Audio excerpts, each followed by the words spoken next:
pong isang lalaking 15 anyos sa kapwa lalaking binatilyo din matapos siyang saksakin nito sa leeg. Ang biktima pinagtanggol lang ang nakababatang pinsan ng pagdiskitahan sila ng suspect habang nasa daan sa Maynila. Narito ang Express Report ni Nina Ongpauco. Nagtatakbuhan ang magpipinsan na ito sa Blumentritt at Sobriedad Street sa Maynila nang masapul sa CCTV nitong Martes ng gabi.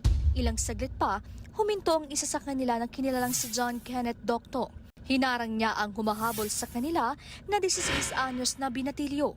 Pero sinaksak siya sa leeg gamit ang cutter. Isa pang kuha ng CCTV, kitang naglalakad na lang ang magpipinsan. Nakahawak naman si John Kenneth sa kanyang nasaksak na leeg hanggang sa tuluyang matumba. Binawian ng buhay ang biktima.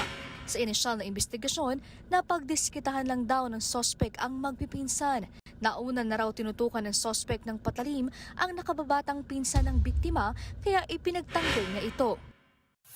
Dito mismo sa kalsadang ito, nakursunadahang abangan ang 15 anyos na magpipinsan at dito na rin inundayan ng saksak gamit ang cutter sa leeg ng biktima at nagawa pang makatakbo ang biktima ilang metro ang layo.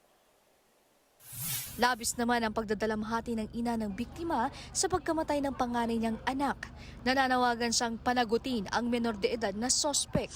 Napakasakit, ma'am. Sobrang sakit bilang magulang, ma'am.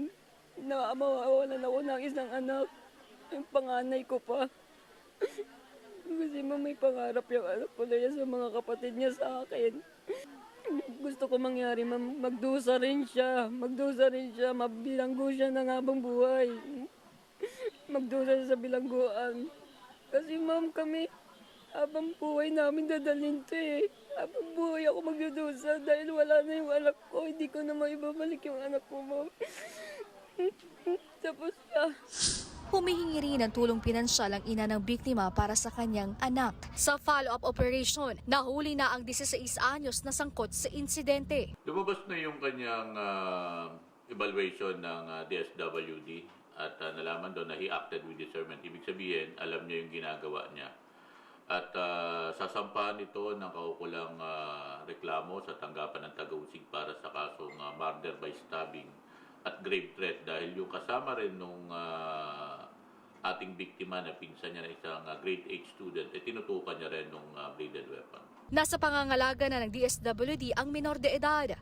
Nagbabalita mula sa Frontline, Nina Ongpauco, News 5. Mga kapatid, Ruth Cabalco, para sa mabilis na pasada ng mga balitang dapat niyong malaman, mag-follow at mag-subscribe sa social media pages ng News 5.